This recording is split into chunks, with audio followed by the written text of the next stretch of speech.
Welcome to DL Gaming. I'm Bobby. I'm Nick. And I just wrapped up the movie on the DL podcast, an old movie or a show, but that we revamped recently. We want to tell the kids about it, Bobby? I guess we should say something about it. Yeah. I guess I'm saying something about it. So the movies on the DL was Patreon only content that we were making, and we're actually bringing it out into the public to be enjoyed by everybody. And it's going to be its own podcast, whole separate RSS feed, its own thing. And it's just going to be me and Emilio talking about movies and TV or whatever we've been watching. It's also going to tie into what we're doing on the Discord server. We've been having movie nights on Saturdays, and we're going to be talking about the movies that they watch there. And hopefully watching those movies along with our community. They're getting pretty popular, too. Yeah. They watched Fury Road last night, Mad Max Fury Road. I think like 14, 15 people showed up. So they did it with the webcams on, too, which is, it's good to see everybody. You know, you start to forget faces after a while. And Rubber Nuts now lives in a city. So we got him at like 5K internet. I mean, he was blocky, but we got to see him. Oh, So, wow. yeah, it was cool. It's in the city. He's going to be around a lot more now. That's awesome. Yeah. It's good to hear. All right. So, yeah, look forward to that. And that's going to be coming out early March. Also, we're going to be resetting our Patreon. So if you've been a Patreon for a while, we give out shirts and stickers every year. Those are coming up. Check out dlgaming.net. You can get to our Patreon from there if you want to be a part of that. And also, we're thinking about some new rewards and some new goals as well. Yeah. Roughly, the big ones are the $5 one, you get your name on the Discord green, and you get to hang out in the Patreon chat-only channel where some real serious shit goes down, guys. You really want to be a part of that. Well, we usually run ideas by the patrons because they are patrons, you know? That's a big one. That's the $5 one. And then the other one is a $10 one where after 3 months, you get a T-shirt. I believe that's how that works. Yep. Once a year. And if you guys have any ideas that you guys want to implement as far as like Patreon rewards or anything, just let us know in the Discord. Yeah. That's a good idea. Cool. All right, it's time for On the Radar. These are the games that have come to our attention that we would like to play but have not played yet. And the first one I wanted to talk about, yep, bing. What's going on? Those are our sonar pings, our radio noises. noises. The first one is called 6 Days in Fallujah. Ooh, that sounds like a great time. This is actually... it was brought up in a listener question by a listener of ours, Warconius, and he had some opinions to share on this. And I want to just bring it up here, and we'll read his listener question or opinion there. But I wasn't aware of the controversy surrounding this game. So here's the story. There's a game called 6 Days in Fallujah. It was going to come out a long time ago, 2009-ish. And it got a lot of pushback. A lot of people were upset about the content of the game, so they basically just shelved the entire project. The game is reliving 6 Days in Fallujah, like the title, where supposedly it's the most bloody battle of the war in Afghanistan. It's supposed to be using footage and clips of actual soldiers, and it's going to be more of like a documentary / game. So it seems like the purpose of the game isn't just to entertain, but also inform people as well. It seems like a very interesting idea. I think a lot of the complaints that people had when it came out or when it was announced, it got criticism from both sides, from soldiers as well as like other people. You know, some people were accusing it of being like propaganda, and soldiers were accusing it of trying to profit off of like human misery or experience like this really terrible event in the war. A lot of U.S. I think the biggest casualties during that whole war was during that on the American side. More Americans died that day than I think the entire Afghan war. A little bit of history about that day was so the 6 Days in Fallujah. I did some research on the game, just as a military member.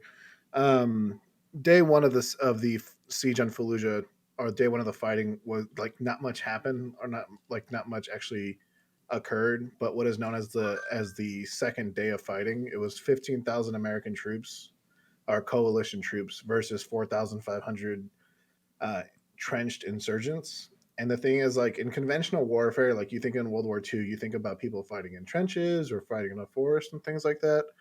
But in Fallujah, everybody was in a house. So imagine all day kicking down doors, and people are literally just sitting in corners waiting for you to go through to shoot you. And so it's known as one of the worst ways to fight. It's one of the reasons why the United States and most countries don't really try not to fight urban warfare anymore. And so that is what the game is supposedly about, and supposedly focusing on is just like the horrors of having to go through 6 days of constant battle and fear in the city of Fallujah, kicking down doors. And from my understanding, most of the controversy has to do with the politics behind the Iraq War, which we're not going to really get into on the podcast. But I think when it comes to war games and things in historical based war games, do you get mad at Civil War games because one side, was the South and one side was the North? No, it's really just telling a story, isn't it? It's something that So happened, right? yeah, And it's just another it's way not of, like you're glorifying it. Well, yeah, but I don't know if it's fair to compare to the Civil War, which happened, back in 1861 to 1865. I mean, this is a little more fresh in our memory, so I would think people would have a little Yeah, more. all those guys are still alive. Yeah. So that yeah. there And is they that. did do another crazy. Well, I shouldn't say crazy. It's not like crazy technological wise, but one thing that they really did do was apparently each mission is a very descriptive and very vibrant memory of someone who served. Mm. And so they interviewed a bunch of service members that were in the siege of Fallujah, and they face scanned all their faces. They face scanned the photos of them during that time, and they put them in the game. Mm. So you actually play as those soldiers. Interesting. Well, fuck. Those, if it's their personal stories, why are other people butting in? I don't know. I need to know more about it. Maybe it's glorified. Maybe it's like, you know, making the Americans look super cool or making the Afghans look terrible. Who knows? It all depends on like how it's. If you're gonna go with a documentary style game, you gotta have. And with most documentaries, you need to just show the data, show the footage, and let the person decide. Don't try to put in But your own agenda. by the way, it's not Afghan; it's Iraq. Oh, Iraq. My bad. Oh, it's in Iraq. Okay. Yeah, I don't know. I mean, it just kind of seems weird because they want this to be. It seems like they want this to be serious, like taken seriously, and they're trying to take all the steps to make sure that they're treating delicate subject matter with the respect that it deserves. But then you put it in a video game and, some 15-year-old kid is just going to go around like shooting the civilians or, doing whatever. It's like a video game doesn't seem like the right context for something like this. So it kind of cracks me up when they want to handle something very serious and then put it in a video game. Like, I don't know. And I've played video games that do things like this. Yeah, and do Black it well. Friday. But Black Friday isn't much of a game. It's mostly a walking simulator. Yeah. And that's talking about the revolution in 1979 in Tehran.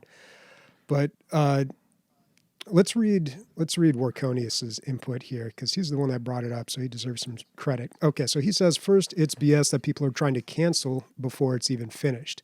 Second, I love the Brother in Arms series because it mixed documentary presentation with a World War II FPS. From the sounds of it, this is exactly what they are trying to do.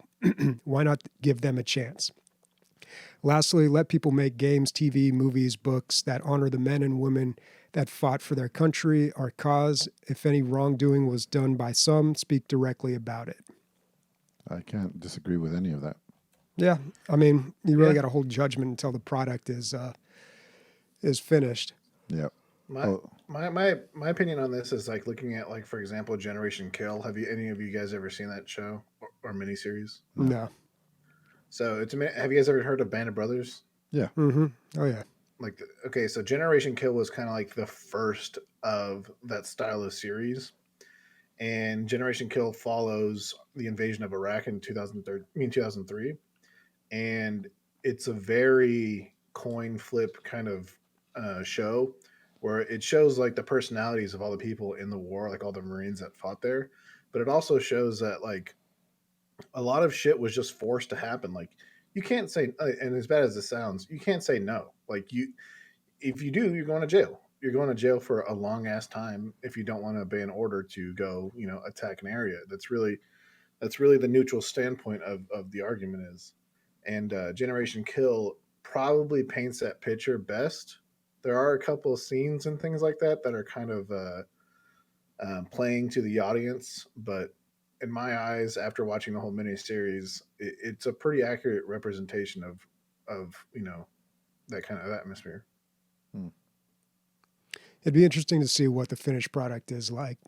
Way to bring the show down, Warconius. What the fuck, man?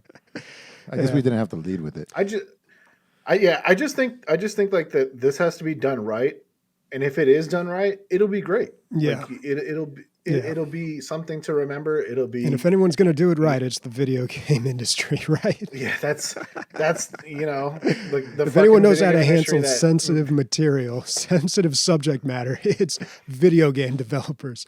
No, I'd be interested to play a game like this because it just seems very different, very new, and I like those really like informative types of games, even though they often come across very educational and not very fun. There was one on the Inuit culture in Alaska. Yeah. I think you played that one as well. God, I can't remember. It was what a it was beautiful called. game, but it wasn't very It fun. wasn't much of a game. Yeah. Yeah, but it had a lot of footage, like actual footage from up there, and it taught you a lot about their beliefs and cultures. So I feel like anytime a game like leans too heavily into like the message or the education, there it is, Never Alone. Decent game.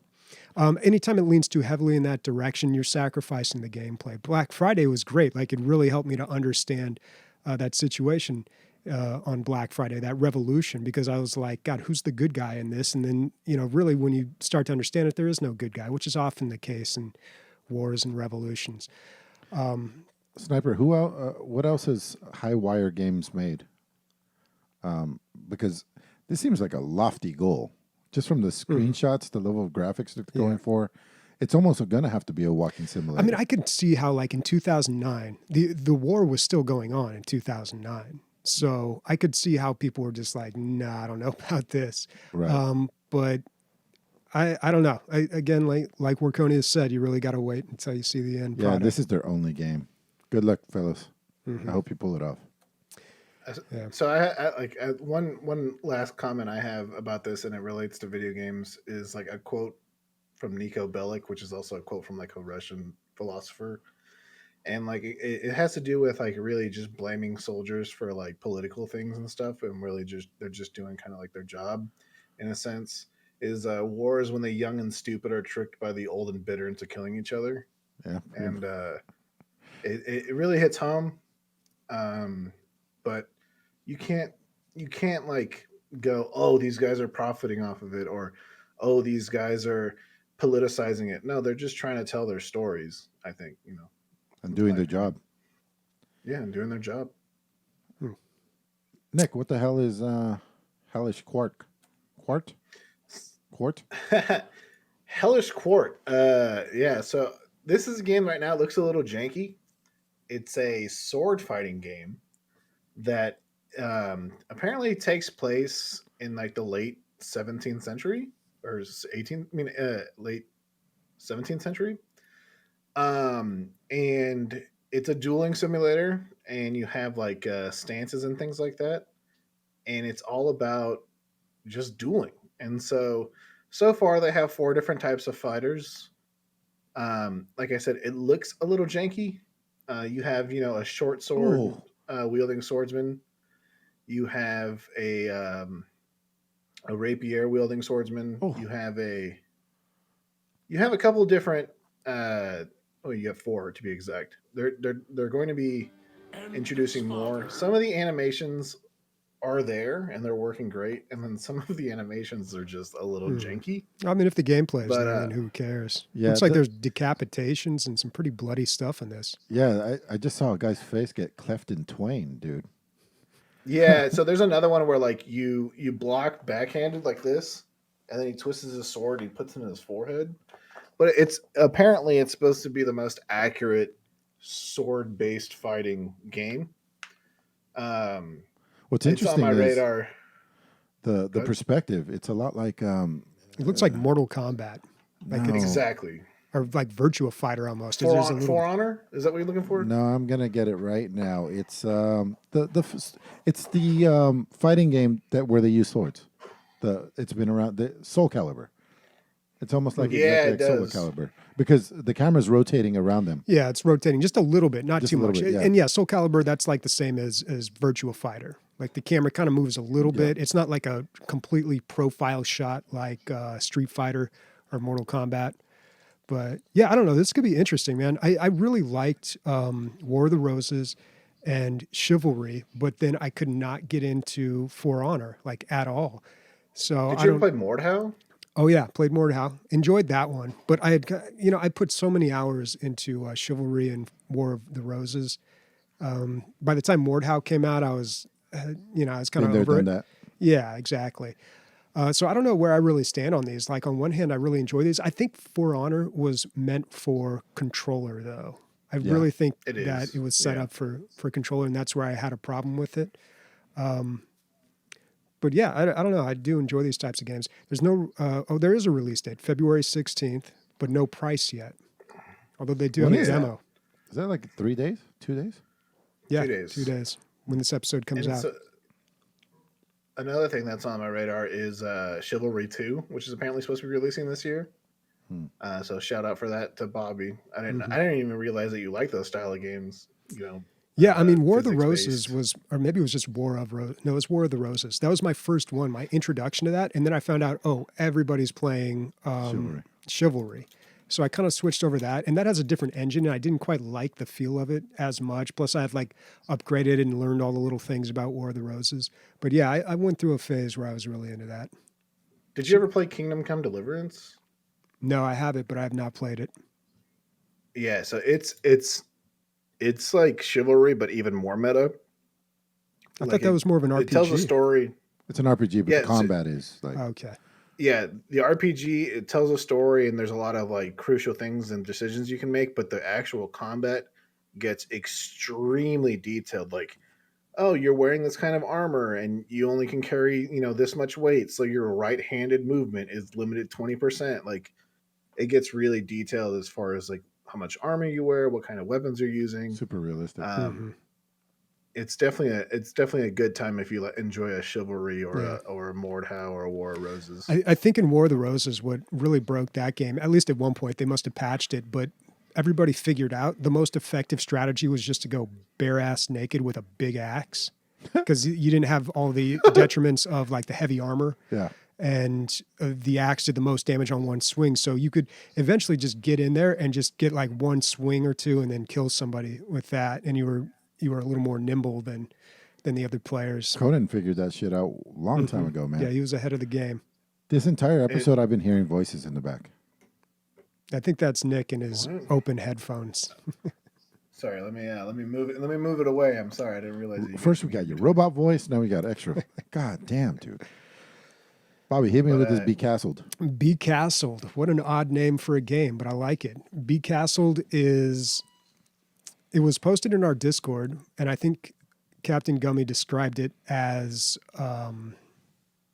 they are billions, but in a medieval castle.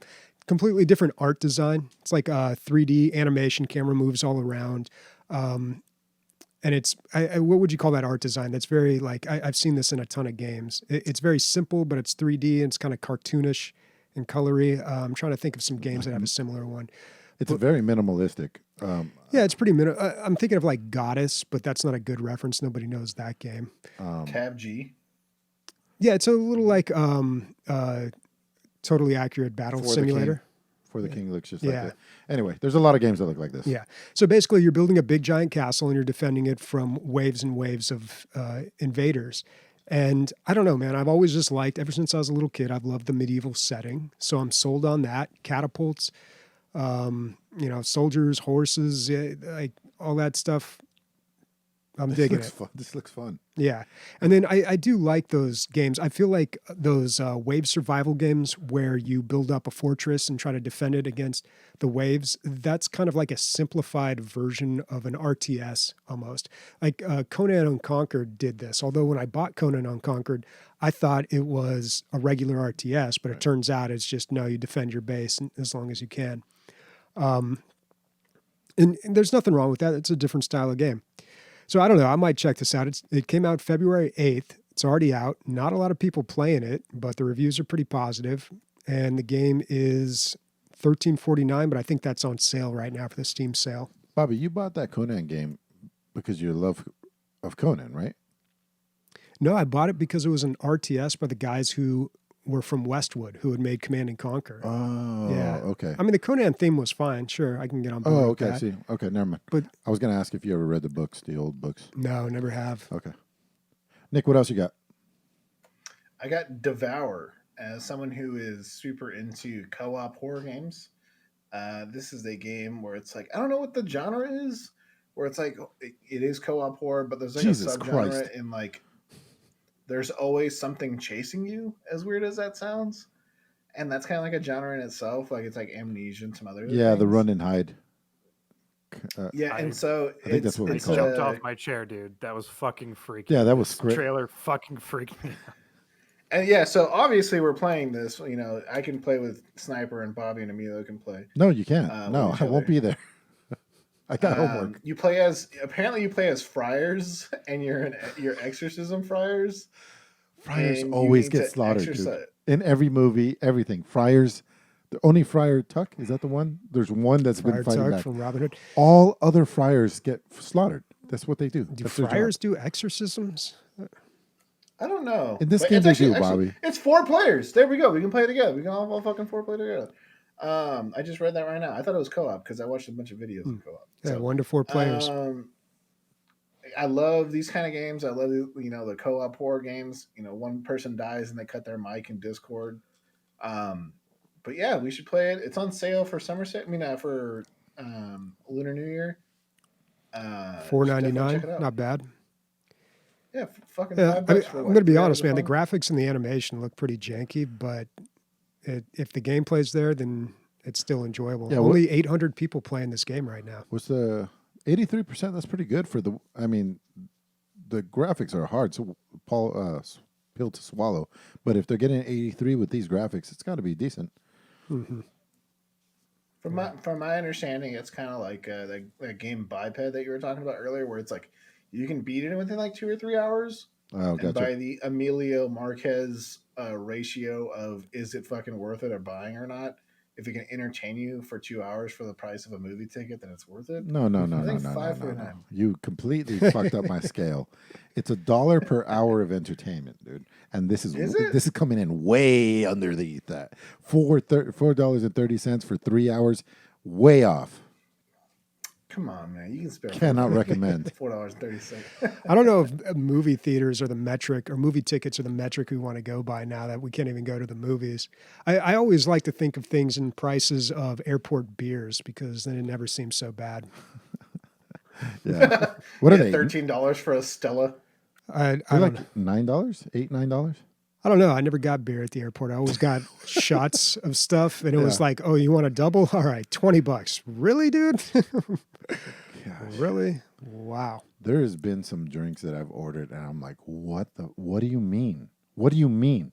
I ordered like a double. This is my clubbing days. I ordered a double vodka on the rocks. Mm-hmm. It was $54. Well, like downtown San They Diego. That was put in Dom Vegas. Perignon Oh, in the okay. fucking glass. Vegas. Jeez. Vegas It are was usually great. cheap. You know where they're really cheap? Mexico. Yeah. But you know, They're okay. 20% COVID, dude. Well, I mean now, yeah. But God, all right. Here's my super expensive drink story. So I had heard about this place. There was like this uprising of these places called speakeasies. Yeah. Maybe like 10 years ago, 15 years ago or something, that became really popular in downtown San Diego. And they tried to mimic the speakeasies of the 1920s, the Prohibition era, where you would go in, you'd give a password, and then they would let you into like a secret place. That was usually like in the back room or underneath of the actual restaurant. And you would go in there, and they would have these mixologists. You know, Right. these people would make the fancy drinks. First of all, it was really hard to get into these places. Usually, there was like a weird thing you had to do on social media and like to get like a pass into this. And they're really small usually. They're super small, really small, like uncomfortably crowded.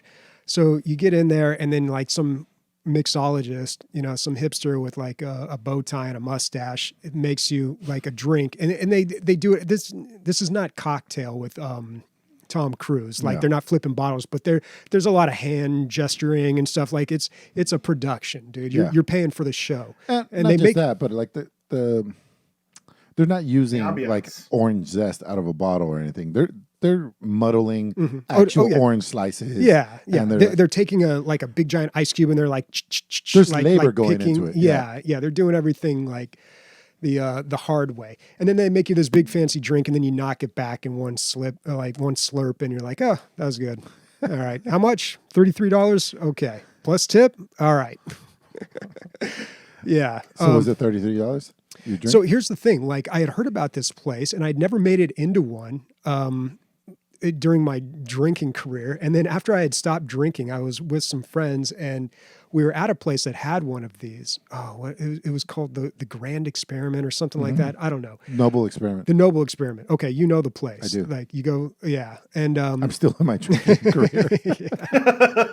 but it's at this restaurant I've been to a dozen times because it was right by where I used to work, and they had like instead of like chips, they would bring out popcorn. That was like their thing. They brought out You popcorn. know you're all about that. And you know I like the popcorn. It is noble after all. So anyway, so I'm there. We're eating at this place, and I'm like, oh, this is. I see you like making a big deal. Like the popcorn's free. Is the popcorn free? And it just keeps coming. He's climbing up. People. Is the By popcorn the free? basket? Oh God, I think it's called the Neighborhood. Is that place still Yeah, there? uh-huh. Yeah, good spot. Great hamburgers. Yeah. Yeah, good hamburgers. They make a PB&J there too, which sounds ridiculous, but it's great. It's all toasted and shit. Anyway, so we're at there and we're just eating with friends, and they're like, "Oh, by the way, there's a speakeasy thing," and I start explaining to what it is, and they're like, "Oh, we got to get in." So we ended up talking to the lady, and you're supposed to get on a reservation list. We give this big, long, boring like speech about how like, "Oh, my buddy's new in town. We're trying to show him around. This is like a big deal." Blah blah blah. Finally, they squeeze us in. These places are already cramped, and they're like packing us in there. Even though we don't really belong. So we're like crammed in this little corner, and they're getting the drink. So I didn't really get the experience. I didn't drink anything, but I just noticed like, I think my buddy was a little disappointed with the drinks and the overall price. experience. Oh. Yeah, the price. But I mean, you're paying, you expect that when you go downtown, especially. And it's also a talking point. Like you can talk about just the place you're at. Yeah, you can- for like 30 to 40 minutes. Yeah, with like easy, that girl that which- you're taking out for the first Yeah. time or whatever. You know, you can, it's you something can to bring it talk up on about. your video game podcast. There is a place there's a place in Vegas. Oh, I just read the name of it. Anyway, it's reversed. So the speakeasy is outside where you drink, and then they take you into the restaurant. The restaurant's in the speakeasy, and the outside is the bar. They just reversed the roles. It's super expensive, but it's really good. It's at the Cosmopolitan. Oh, okay. How did we even get here again? I don't know. We're still out on the radar, I think. I think we're about done with On the Radar. I think Nick should head it off, huh? Because he's got the most to talk Yeah, about. you got a lot to talk about, Nick. Tell us about it. So this is Valentine's Day. We're doing this podcast on Valentine's Day. So happy Valentine's Day to Chris, Bobby, and Emilio, and my wife. So In my that wife order? wanted to play something together, and see if our cooperation and brain skills can match each other. So we decided to play Biped. Sadly enough, it is available on PS4 and some other platforms, but we didn't want to play it on PC because apparently it's easier on PlayStation 4. So we ended up playing it on PlayStation 4. I know Emilio's talked about this game before. There were some definite moments in this game where you get frustrated, but it's a game where you play as little robots and you control each leg with a thumbstick. So you move your leg like you move your left leg by swiping your thumbstick forward, and you can glide and things like that, and the puzzles get incrementally harder. The game is not difficult. It just requires extreme communication. Um, we were stuck on like one of the puzzles in the first. Not, I shouldn't say puzzles, but one of the actions we needed to do on the second level for like 20 minutes. And it's a great game to play. It's on sale right now for Lunar New Year's, especially if I get a significant other or a good friend you want to try to play a game with. It's cute. It's got good animations. Good. I wouldn't say it's not really. There's not really a story, but little side characters are cute. You play as little robots, so they communicate with beeps and boops. But it's Yeah. great. Didn't you play this game with Chad, Emilio? Yeah. We thought it was great. We were drinking and just laughing and having a really good time with it. Yeah, I remember you guys enjoying that. It's got 93%, if you guys are wondering. There was a story about it too. I can't remember. I think there was like a puzzle you guys had a really hard time with. What I'm curious about though, it says the release date is March 26th, 2020, but you guys played this a long time ago. No. Well, not 2020. Yeah, it might have been because he came down. That's less than a year ago. Yeah. I don't know. It had to. Maybe we played in early access. Maybe. It wasn't that long ago. It wasn't more than like 2 years ago. Okay. Maybe. Oh, yeah. the Nintendo Switch release date was March 26, 2020. Oh, okay. But on the Steam page, it says that as well. I don't know. Something's off. That must be incorrect or something. Yeah. Oh my God. It's won awards from 2019. It just keeps getting deeper and deeper, dude. Like, when did this game release? You gonna play this with your girl, dude? Sniper? No, we're playing a game right now where we're like balls of yarn, and it's exactly like this. So I think we're gonna do that. Oh, gotcha. Balls of yarn over robots. Okay. It's very Canadian. All right. Yeah, not bad. I played a puzzle game too this week, and it was not multiplayer. It was single player. I played the Pedestrian. So this was a game that kind of flew under the radar of everybody last year, I feel like. I heard some people talking about it, and everybody that did speak about it said it was really, really good. We're looking at the Steam page right now, and it says overwhelmingly positive for both all reviews and recent reviews. It is a really good puzzle game. It's really good in the sense of a puzzle game where it's not too difficult and it's not too easy. It kind of escalates in difficulty and complexity as it goes on, introduces new factors. Like it's just a very well-designed puzzle game, which I really enjoy. On top of that, and I think the big selling point for it, it's got this really, really interesting visual style. You're playing a character from road signs. So, you know, like the guy or the girl, like you think about like a bathroom, like a restroom. You have like the men's room and it's just got the guy, which is that figure. You know the guy. Yeah, you know the guy.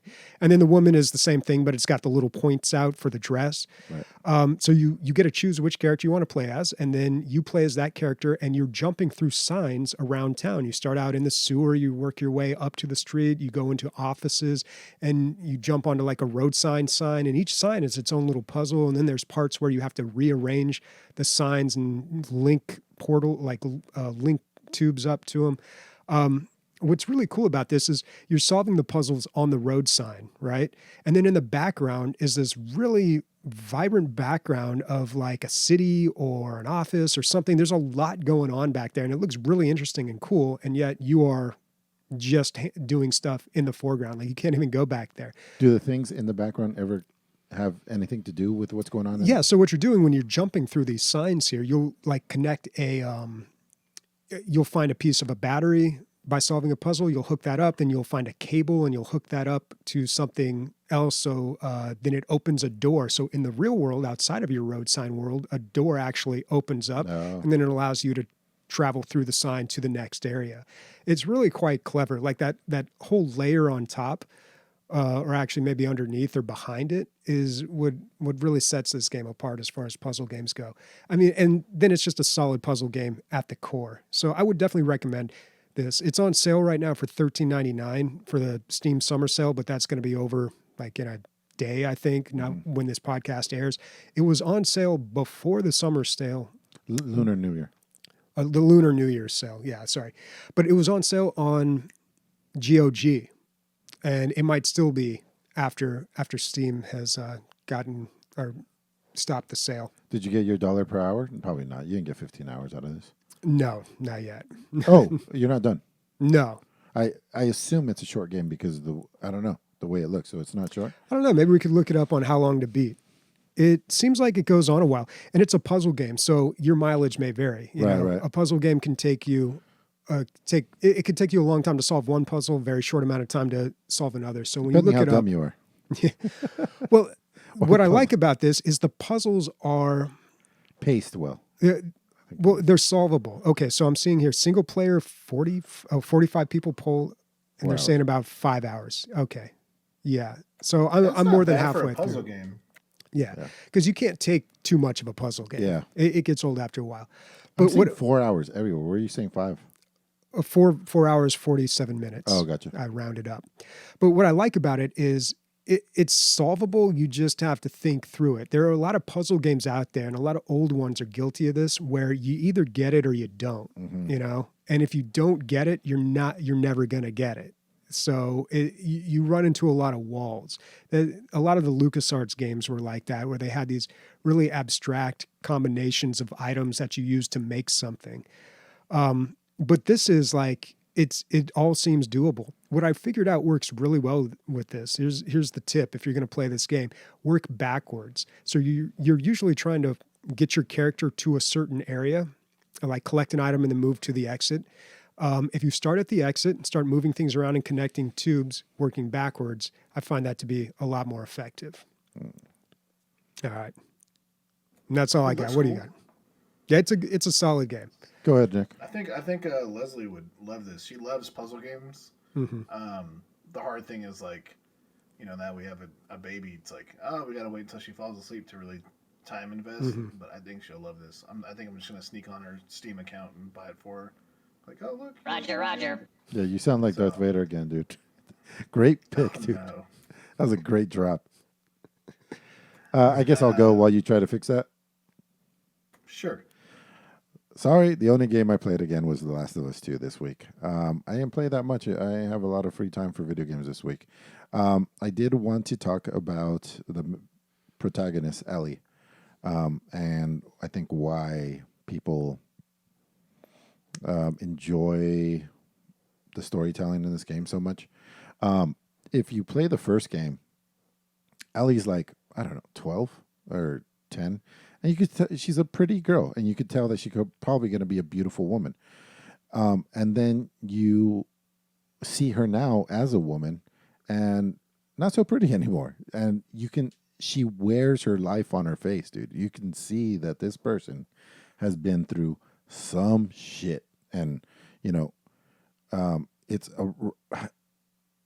what makes this game so good for me is the realism. And down to this much, where you can see that like she's beaten down to a point where, I mean, not like she has no hope. Like she's very confident in her abilities and stuff like that. But you can see years of wear and tear, and graphically, you could. It's almost not even graphically. You see it in her eyes. She's older than her years, just from the shit she's been through. So do you think this is something I've been going back and forth on?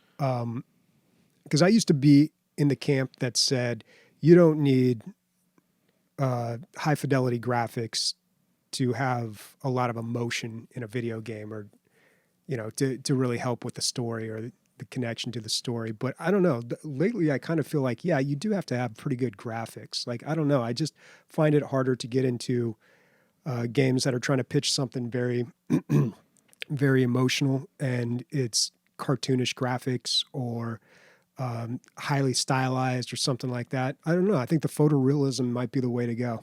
It depends if it's done well, and if you have the money to do this. Like this is Not just anyone can do this. Yeah, but I mean, can you think of any game that doesn't have photorealistic graphics that you had a strong emotional response to? To the Moon made me cry like a little girl. Okay, yeah, that's a good example. Does Portal 1 count? I mean, sorry, Portal 2. I wasn't emotionally invested in either one of those. You're still like a robot. For some odd reason, I've cried for Portal 2 when I played it. Wasn't that like a comedy? Yeah, it's a comedy, man. What are you talking about? Yeah, I Man? don't know. I don't know what it was. I finished the game and I was like, I this think is you so were- sad. I don't know Something else why. must have been going on in Yeah, your I life. think Right? some other shit was going on in your life, dude. I think I was having so much fun. I was sad that it was ending. The game that you play as the yarn character. I didn't play that, but I know what you're talking Yeah, about. that one it tugged at the heartstrings. Maybe because you are a piece of string. Hey, but that's actually the beautiful game. But yeah, I think you can do it. Final Fantasies that tugs on the heartstrings a lot of the time for a lot of people. I think that's like, I don't know. I haven't played a lot of Final Fantasy, but I know they are very long games. And at a certain point, you just develop a connection with the characters because Yeah. you spent so much time with them. Yep. But the graphics here are part of the storytelling. And I've noticed, the PS4 is ancient. Like it's been around for so long. And they do such a good job of drawing your eye where it needs to be on the characters and on things that are interactable. And like if you look at the textures of the ground or the rubble, they're horrible. They're horrendous. But you're not supposed to look at that. And you usually don't unless you're looking for it, They really did a good job of putting the power, getting every ounce of that PS4 horsepower. Nick, I guess we're just gonna. I think I think you hit the nail on the head. The graphics definitely help with the emotional connection. The humanity of the situation really helps with the connection.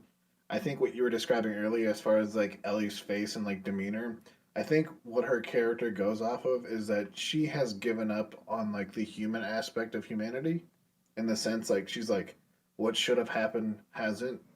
She's lost so much to gain so little, and that's why she's so rough around the edges, I guess you can say. And Yes. it's not because she's just a rough person. It's just her life situations have caused her to be this way, and like it just the narrative and like things like that they've done make her a great character. Um, I haven't finished the game, so I can't give you my 100% review on it. I think I'm really gonna try to play it this week. I know I said that last week, but I'm definitely gonna try to play it. But like you said, like if you look at the gravel, it looks like doo doo, but the game doesn't make you look at gravel. It makes you look at the characters and where you're going. So Yeah. We're just gonna have to roll with robot voice, dude. Especially since you're the only one who played video games this week. Keep on going.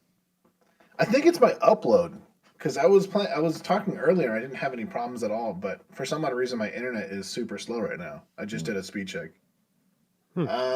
So two quick things that I can knock out back to back. So last week I talked about Total War Warhammer 3. And there was a update about a day after I talked about it for Total War Warhammer 2. And it didn't change much. It was a lot of things to nod to what's to come. So, for example, like no gameplay changes, no changes to how units work, no new units or anything. But they started changing the way that some of the parts of the maps look to kind of like tell the future of what's to come in the next game. So, for example, there's like the Wood Elf area has a lot of trees and it's nice and it's pretty. It's got flowers. But one of the Wood Elf areas is near the north, and canonically, it's frozen, and so it's like a winter forest wonderland. In Total War Warhammer 2, it wasn't like that, but Total War Warhammer 3, it's supposed to be accurate, and so they've updated the map in Total War Warhammer 2 just to kind of tease you a little bit. Like the frost They've is done coming. Like the ice is coming. yeah, the ice is there. The map has changed to have snow on it. And so that's just like a little Easter egg. So if you have played Total Warhammer 2, it'd be cool just to see them, because there are some ones like, oh, all of a sudden this person's dead now, and like all of a sudden this person's now in power, or all of a sudden there's enemies showing up in different areas as they shouldn't be, or they're actually showing up to what they're going to be, where they're going to be showing up in Total War Warhammer 3. So It's almost like they're turning 2 into a 2.5. Like exactly. So it like I said, it doesn't change the way how the game's played. It doesn't change, it doesn't add any units or anything like that. But it's a little taste, a little dab. And they didn't have to do that. This game. No, not at all. it just it's nice. It's nice for the fans.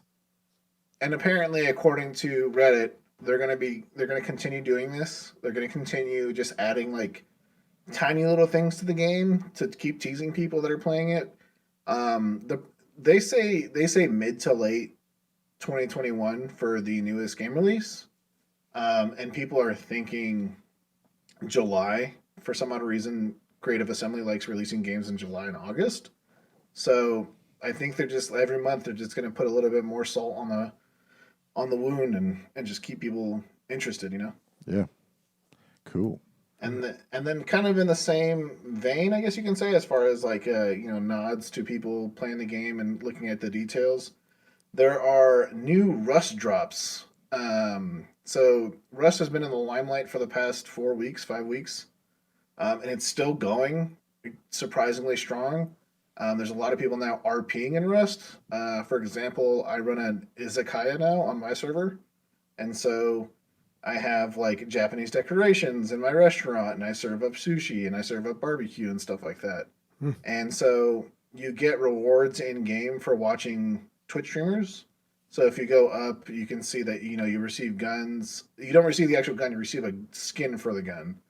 And then some of the stuff that you receive is themed based off of the streamer itself. For example, there's a streamer named Boxbox, and he literally gives you a skin for a box, and it makes the box, which normally looks like a box made out of wood, it makes it look like a cardboard box. And so it's free. You can literally just click on the stream or on the item on that screen, and it'll take you to their Twitch page. You can literally just mute it, and you're good to go. You'll get it within 2 hours. So you have to watch a person for 2 hours to get that item. That's I don't cool. think I've seen integration like that before. Is that common now on Twitch? So, from my understanding, it started with another game with CS:GO a long time ago, and someone was like, it's not really effective, right?" But from what I've seen and from what I've experienced, the game to kind of blow this up was Escape from Tarkov. And you're like, oh, you just like Escape from Tarkov, and that's why you're talking about it. What it was is that Escape from Tarkov did this drop thing where it's like you link your Twitch account to your Escape from Tarkov account, and you link it to your, and then once you link them, you can watch a streamer, and then you have the chance of getting literally any item in the game randomly. So like you can get anywhere from like a Red Bull, which is worth like 20 rubles, to like a key card, which is like worth 40 million rubles. And so more games are starting to integrate that. Like I know, what's the game? There's a game that runs off of skins as well. And I can't remember for the life of me. But regardless, a lot of games are starting to do it, and a lot of devs are doing it that have cosmetic based, you know, abilities in games. And so I think we're going to see more of it. I think we're going to see more integration with Twitch, where if you watch somebody, you get a reward. So yeah, this is round 5, which is the 5th week it's been going on. So I'm guessing you can't watch multiple streams at once, get a bunch of drops. So that happened the first week. You were able to watch course all it the did. streams at once, and if they were live, and then get multiple items at once. But they obviously saw a drop in viewership when you know everybody got 6 of the 9 items in the first day, and you know nobody kept watching. But so now you have to watch, and then you just switch whenever you know that you know someone else is hopping on. The first time I saw this was in Elder Scrolls Legends. They were doing pretty good giveaways for just watching somebody stream it. I think they were giving away packs. You would just get packs for watching streams. And I was like, fuck yeah, I'm going to watch streams. Through Twitch? Yeah, through Twitch. Yep. That was a long time ago. Yeah. Whenever I was playing that game. Yeah, was that before Amazon bought Twitch? Must have been. When did that happen? Like 2016? I want to say I was playing in 2017, but I don't know. But yeah, it's all time based. I think we're definitely going to see more of this. Rust blew up because of the drops. Like obviously, it's been a game that's been around for like 8 years, and like all of a sudden, the game, the people playing it, like the concurrent players, literally like quadrupled within 3 days. Yeah, it's kind of like because of Twitchers blowing it up. Grand Theft Auto 5. It's kind of like a dead game, and then RPing just fucking brought it back. You know, they've made this wonderful world. Now people are just using it. You know, COVID. What's lockdown. What's nuts about that too is like most of the time, if you want to be a part of an RP server or own an RP server, you have to pay real money to own an RP server because there's private server hosting that enables the mods for RPing. But if you go on like an RP server by yourself, some of them, I would say most of them, require you to be whitelisted, and some of them require like paid entry. So even like those companies that are hosting servers and stuff are making money off of it as well. That's good, and they should, because of course they're paying for the license to stay on. Yeah. Well, speaking of servers, we're actually hosting a server now for Valheim because that game has been so popular on our Discord. Not only is it popular, Bobby, in our Discord, but apparently it's now the third most played game in Steam history with a concurrent population at one point over 360,000 concurrent players. Wow. Good for them, man. Which is, yeah. And it's not even like done. Like it's not even a completed game. Like they have like a 9-month release chart for until the game is done. I hope this doesn't fuck them over, man. Sometimes I don't think it will. A crazy amount of money. I think they made their money already. That's the thing. Yeah. You know, if they were in this for the money and they got the money, I don't think they are though, and I think they did it very. You know wisely. Nothing about them. Well, I know this. They're being published by Coffee Stain Games, same publisher as Deep Rock Galactic, and they're taking a very similar approach as Deep Rock Galactic. Let's release a game that is functional, really good, strong gameplay loop. Like it's just good right out of the box. And say, well, guess what? We're going to continue to develop this. Better and better and this is just going to get better. Like you come out of the gate really strong like that. And I'm glad to see this is working because this is what you want to see. This is the story you want to see in early access. There's so many bad examples of early access. And this is like people using it as it should be used. They're getting a lot of player feedback. They're going to be developing it, like doing a lot of development to it and adjusting it based on what they see people doing or the feedback that they get. So yeah, I don't know, man. I can't play this game yet. I don't have the time to commit to something like this, but it made Discord news that you put it on your favorites or no, your wish list. Yeah. Somebody came in. Hey guys, Bobby just put it on his wish list. Yeah, I mean, I wasn't surprised that it wasn't on sale during the Lunar New Year sale. It just came out. Why would it be? And it's selling like millions of copies. Anyway. Yeah, they should raise the price. Yeah, and they probably will when it goes out of early access. Maybe. Yeah. I don't know. You never know what's going to happen with that. Sometimes they raise it. Usually they don't. Sometimes they lower it. I don't know. What are these graphs we're looking at? Or does this have nothing to do with Valheim? I think these are the concurrent players. That's concurrent players versus Twitch viewers. And even when the Twitch viewers go down, the concurrent players continue to rise. And I feel like when Bobby eventually plays this game, everybody in the DLG podcast is going to hop on the server and like form like a curved line, be like one of us, and then Bobby's going to be like, "Well, this is weird." You know. Here's a scary thought that I had the other day. I always say I'm going to play these games when I got time, and then I realized, am I ever going to have time? Like, is that ever going to happen? Like, do you see any foreseeable future for you where you're just like, oh, dang, I got all this free time. I'm going to play video games. I told JP Diddy this. I was like, dude, we're just going to work to provide for our families and wait for this golden time where we're going to play all these video games we buy every week. And then we're just going to die. And then that's it. That's the end of the story. You have a giant pile of video games and never got the time to play them. I would have to break a leg or something like that or get COVID again. Yeah, I don't know, dude. Even if go ahead, Sniper. Your responsibilities. Like, you have a list of things you need to do. Yeah. But Valheim, I liked one of the memes so much where I actually asked Days to go find it for me so I could show it to Ray. It's a priest looking up, trying to not be wooed by this wench, and the wench's butt says Valheim, and his prayers say like me working from home, and he's just like trying to resist the wench bending over it. So that was brilliant. Whoever came up with that is fucking brilliant. we're looking at the classic, girlfriend mad for the guy looking at the other girl. It says Heim, Val, and in Tines because it's for both of them. Anyway, it's hard to explain. So the guy, it's the classic meme of the guy walking with his girlfriend and he turns around to look and whistle at a passing by girl. The guy says Val, his girlfriend says in Tines, as in Valentine's, and then the girl that he's looking at says Heim, as in Valheim. Yeah. Yeah. It's super Just cool. when he thought that meme was dead. Bobby explained it like a smart person. Yeah. Just when he thought that meme was dead. Are those the same girl? No. They could be, though. I don't know, dude. They're very similar. I'm just saying, it could be. It's Tenet, dude. It's the same girl. So where are we? What are we talking about? Oh, let's get some stories from the Valheim. What's going on over there? You guys beat the last boss yet? I'll just pull them out of my ass. Yeah. So stories, Valheim server. Lots of fun things are happening. There's this mass of bones that's one of the last bosses. And that's what we're gearing up to fight as a group. We're going to need everyone, basically.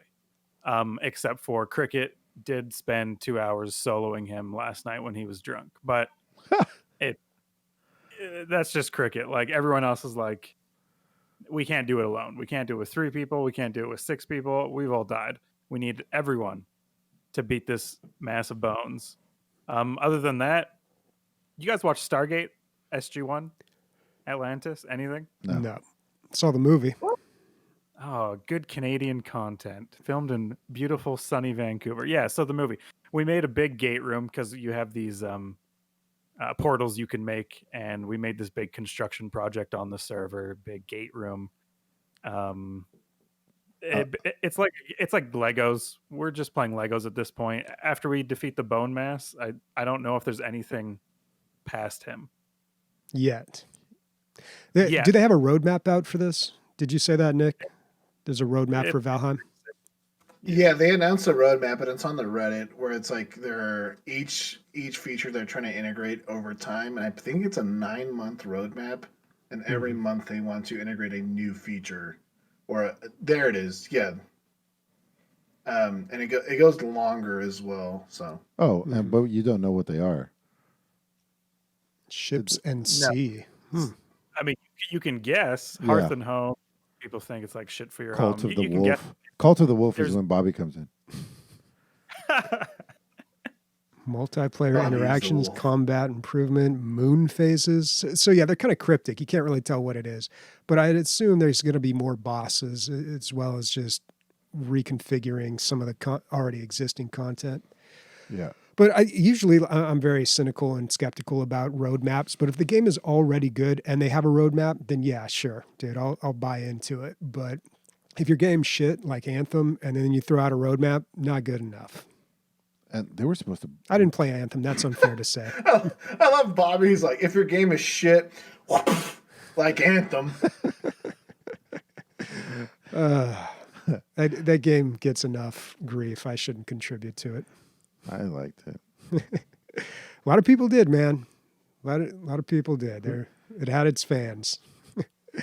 Emilio, why don't you tell us about what the hell is going on with your computer? Because that's pretty crazy. What do you mean? Well, for the first time since you've had your computer, it's... Oh, yeah, man. It was lame. I was playing Borderlands 3. I was just jumping on because I had a couple minutes. I'm like, let me just get rid of some of these side quests from I have 60 side quests. And what's cool is you can go back and play them and it'll scale to your level, which is nice. So I get to the first one and blue screen of death, first time on my computer. And I'm drunk, by the way, at this point. And I boot back up and it says, hey, do you want to boot from the cloud save or your PC save? And I arbitrarily picked one. I was just like, whatever, I pick one. And I load up Borderlands 3. 2 of my characters are there. My main character that I've put maybe 80 hours in says corrupt. I was like, this must have happened. This is on Epic, by the way, because it used to be an Epic exclusive. It's the only game that I play on Epic. And I was like, this must have happened to somebody. So I go and I look, and I was like, yeah, just go and you go to your file for your character, and you take out all the numbers I guess it's the error numbers. You take them out and then you just save it again. And me being drunk, I maybe messed it up. I don't know what happened, and it didn't work. And so I was like, "Oh my god, did I really lose my character?" And then I restarted again, and I did you know what I did? I did a system restore, trying to like on the computer. Yeah, on the computer, and that didn't work either. And so I was pretty much fucked. And then I couldn't open Chrome, and I was like, "What is going on with my computer?" I've never had a problem with my computer ever, like nothing. Everything always runs and it's fine. And then I look at my CPU usage. I open up, your task manager. Task manager, yeah. And 97% of my CPU is going towards Windows Defender. And I was like, what is going? I don't know. And I can't open Chrome. I was like, I definitely have a virus. So I do a deep scan and a quick scan. Nothing comes up. I restarted once again. Everything's fine right now. I mean, I barely used it, like 5 minutes. But yeah, my character's gone from Borderlands 3. That sucks, man. It sucks. It sucks. I mean, hopefully your computer is all right. Like the hardware's okay, but you must have had a lot of hours in that Borderlands character. Yeah, a lot. It's a Can drag. we get taps to be played for Emilio's character? Damn. I mean, I'm surprised. Obviously, there were cloud saves, and you must have chose the load from the local save or something. I think that's what I did. And then as soon as I logged in, it overrode whatever cloud save was on. Mm-hmm. Yeah. Ugh, that sucks. Well, I don't know. I started with the other character. There's the Mosey, the soldier girl. But like my heart's not in it. I was like, I don't want to play this from the beginning. I don't know. We'll see. All right. Time for listener questions. All right. First one is from Zankluden. No idea how to pronounce that. Has Emilio tried out the unit creator and workshop creations in tabs yet? Thanks, Zanks. That's what I'm going to call him. It's a lot easier. I didn't know it was out yet, man. It's funny. With tabs, about once every 2 weeks, I'd load it up just to see if there was updates. And then I just kind of haven't done it in a long time. And this is the big one that I've been waiting for, because not so much that I want to create my own units, but I want to see what the public comes up with. Are we able to, from this screen, can we go to the workshop? Probably not, huh? You got to go to the client probably to see what's available. No, I think you can from here. Or maybe not. Maybe that's only in the Steam client. So I'll get back to you next week. I'll check it out, and there's going to be fucking Star Wars characters, and all your favorites. So that's what I really like about these kind of games, and I can't wait to get into them. Cool. Next question from Warconius. In the spirit of Valentine's, what's your thoughts on romantic games or romantic moments in games? Here's my shout out for a romantic game co-op. And he's linked Haven. Now, Haven is a game that I'm aware of. I remember this getting a lot of publicity at some, some convention or gaming event. It's a co-op or a very romantic game, like an RPG co-op. You play as these two characters and you're sailing across. I totally remember like all the promotional stuff for this. Game came out, didn't even realize it. Yeah. But apparently it's good. Yeah, overwhelmingly positive, at least the recent reviews. Maybe because of Valentine's Day. It looks like maybe that's what was going on. Well, I mean, the overall reviews are at 94%. I think you got to get 95 for the overwhelming. So it is really solid. $25, not too expensive. Sam's so cynical. I would sit her down for this, and she'd be like, "What the fuck is this bullshit? Like, romantic video game? This is dumb." I don't think I could get her to sit down and play this. Although it does look romantic. Ooh, some sexy time. Yeah, it looks like it. Yeah. I don't know. When I first saw this, I was like, "Oh, they're brother and sister," and then they kind of get physical, and then I'm like, "No, probably not." Well, they could, or stepbrothers. Well, one's obviously a girl. Oh, God. But I don't know. Other romantic games or romantic moments in games. I think we always bring it up. Lovers in a Dangerous Space-Time? No. I don't know. Somebody else say something while I think about it. The sex scenes I in know Mass it's Effect, maybe just because Miranda was so goddamn hot, that was like, oh, this is actually sexy. And then the ones in The Witcher are fucking crazy good. They're like sex scenes in a movie. You know, you see some titties and it's well done, tastefully done. Some tasteful nudes, Yeah. tasteful nudity. tastefully done. Yeah. Yeah, Mass Effect. God, I remember Mass Effect. I think it was 3, maybe it was 2, but I accidentally, I don't know, I was apparently putting out some signals that I wasn't aware of. And you know, when you build relationships with characters, that affects the way they interact with you. Mm-hmm. And one of the guys on my ship like sat me down or like joined me like at a table or something and then totally came on to me. And I was like, where did that come from, It was dude? probably because you're trying to be nice, trying to get stuff out of them. Maybe. Right. Like I'm nice to everybody in the video game. I was doing the Paragon, so I was probably being nice to everyone, but this guy just he took it a whole different way, man. Yeah. He took it a whole different way. You're trying to get stuff You from got a them. friend zone. Yeah. You almost got cum and then out of him. I'm trying to get with the like the secretary or something. I can't remember what her position was. She's like the assistant, and then she's like, "No, I'm gay." And then I'm like, "All right, I'm just messing all this up." I know which one you're talking about. She's got the black hairs. Yeah. I was like, "All right, I'm gonna go with that one." Like the brunettes. I'm surprised you didn't go after Edie, the robot lady. Wait, the robot lady or the Mass one Effect with 2. the mask with like the fog face? Oh yeah. No, I Yeah, ended it's up. like- You know who I it- ended up going for? And it's kind of sad because she was my second choice. But you know, like the main one, the blue chick with the tentacles in the back of Oh her yeah, head. yeah. Oh yeah, her race is insane. By the way, like as far as someone that I know, like about Mass Effect, yeah, they're all female. Or female-esque, but they, Mhm. yeah, they can mate with anybody. I Yeah. think. I kind of felt like for the story that made the most sense as far as a romantic relationship. I But- always remember there was a character in Mass Effect that I loved. There was a race in Mass Effect 1 that can't put inflection in their voice, so they voice it. Yeah, instead. Instead, it's so great. So they're monotone. They Mhm. can only talk like this, and in order to put inflection, they say it, and so they'll be like, "Striking rebuke, no." Mhm. Yeah, I remember I that. thought it was just so clever of the way they did it. Yeah, and like to get a little further on that canon. So the reason why they can't do that is because their vocal cords never developed to be able to like send pitch because the gravity on their planet is 1,000 times stronger than ours on Earth. Oh, And so one other thing about their like body is that they can lift incredibly heavy things and they walk on all fours. And so like their whole job during like wars is to be artillery. Like just to be walking artillery. So like their wars are just fought at a distance. Like they can't fight hand to hand. how do you And they know all just this? shoot at each other from because I got really into Mass Effect 2 and they intrigued me so much. They're I fucking keep forgetting great. their name. Yeah, it was a great. Yeah, they're like, fuck, Mass I'd Effect's love so to good. take you out for a drink. I was talking to Sarcasm.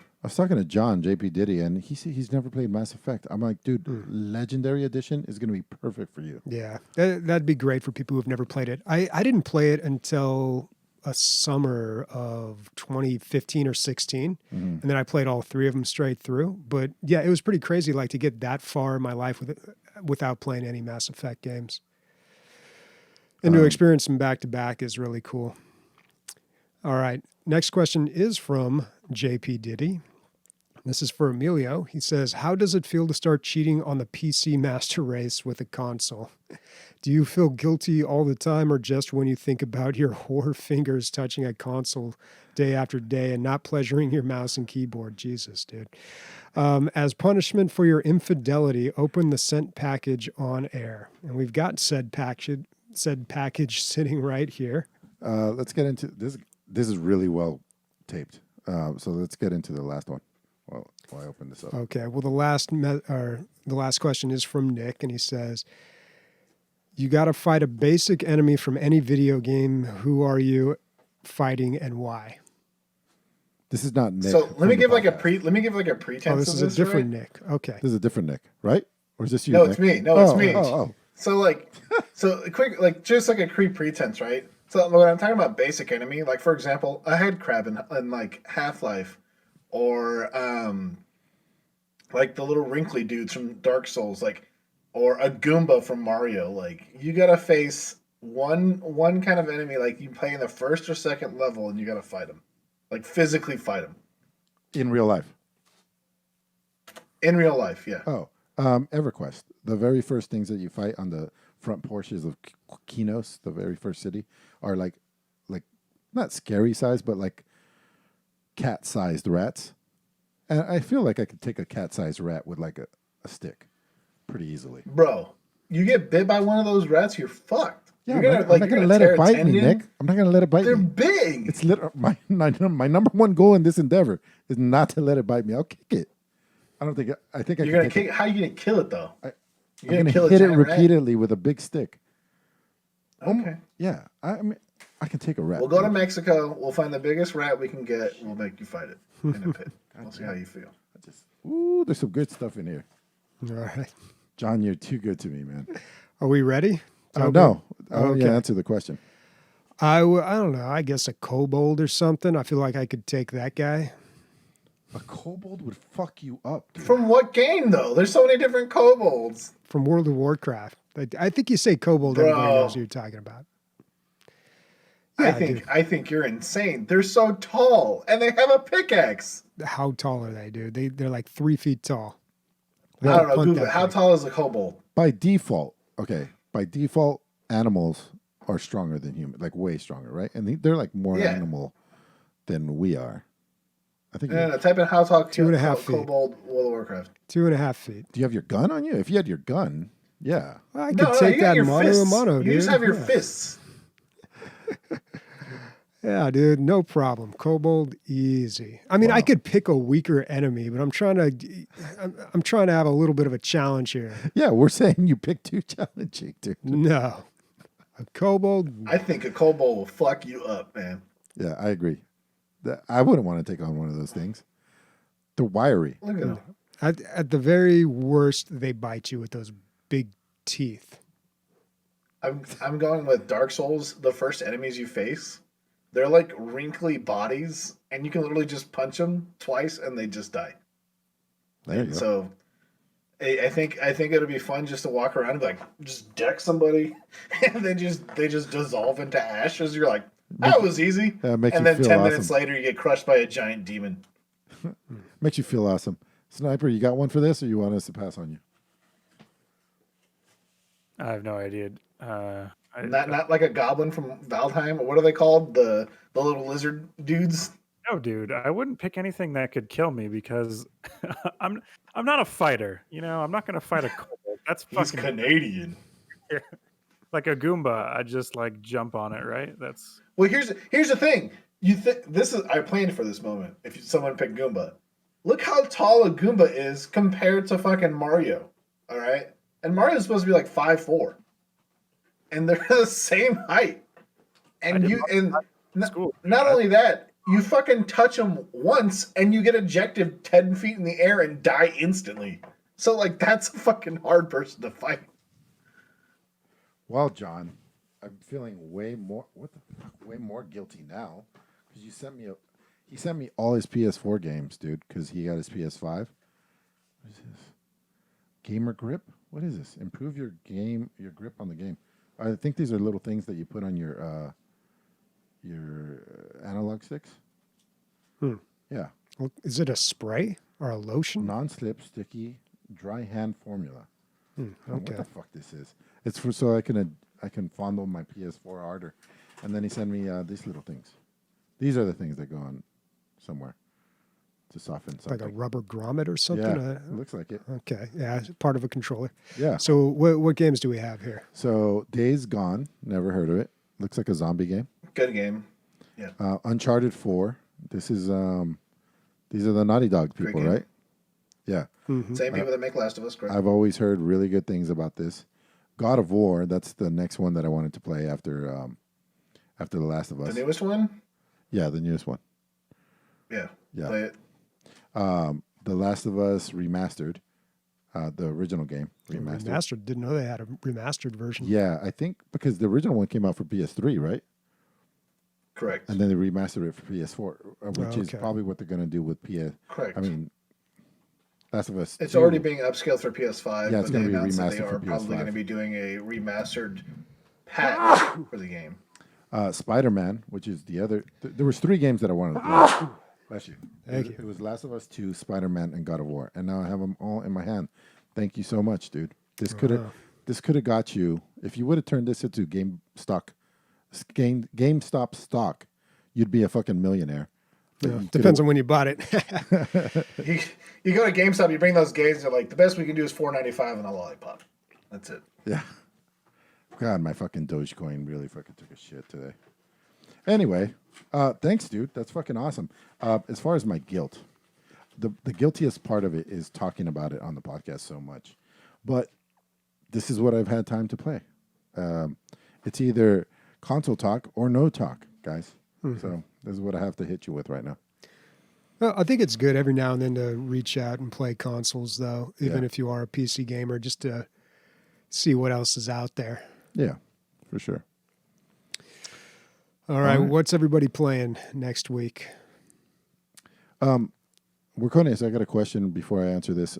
I just got to the part where I met the scars on Last of Us 2. How far am I? I was guessing around 40 to 50% in.